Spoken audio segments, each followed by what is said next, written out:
দেখুন প্রিয় দর্শক, আজ এই মুহূর্তে সরাসরি অবস্থান করতেছি জাপনিল এগ্রো ফার্মে, যেটার স্বত্বাধিকার হচ্ছে আমাদের সবার প্রিয় রামিম ভাই। রামিম ভাই একজন গ্রাজুয়েশন কমপ্লিট করা লোক। উনি চাকরিকে প্রাধান্য না দিয়ে এই কৃষিটাকেই ভালোবেসেছেন। আমি রীতিমতো অবাক হয়ে গেলাম ওনার এই প্রজেক্টে অবস্থান করে। একটা মাল্টার প্রজেক্ট করা হয়েছে এখানে, পাশাপাশি পেঁপের প্রজেক্টও আছে। একটু ভিন্নতর পদ্ধতিতে উনি কিন্তু চাষাবাদটা করেছেন এই এলাকাটাতে। পেঁপের পাশাপাশি যদি আমরা দেখানোর চেষ্টা করি যে কিন্তু মিষ্টি কুমড়া দিয়েছে সাথী ফসল হিসেবে। একই খরচে কিভাবে একই জমিতে দুইটা ফসল উৎপাদন করা যায়, আসলে সেই শিক্ষাটা কিন্তু উনি ইতিমধ্যে আমাদেরকে দিয়ে দিয়েছেন। আমরা দেখতে পাচ্ছি খুবই চমৎকার ফলন কিন্তু মিষ্টি কুমড়া। আর পাশাপাশি পেঁপেরও কিন্তু কোনো 1 ইঞ্চি পরিমাণ কিন্তু সমস্যা হয় না। এই শীতের মধ্যে মাশাআল্লাহ পেঁপে গাছের গ্রোথ হয়েছে কিন্তু অসাধারণ।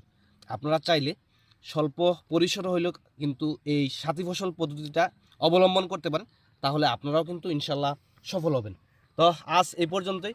ইনশাল্লাহ পরবর্তীতে কোনো এক সময় আপনাদের সামনে হাজির হব এই প্রজেক্টের আর অন্যান্য ভিডিও নিয়ে। ধন্যবাদ, সবাই ভালো থাকবেন। আসসালামু আলাইকুম।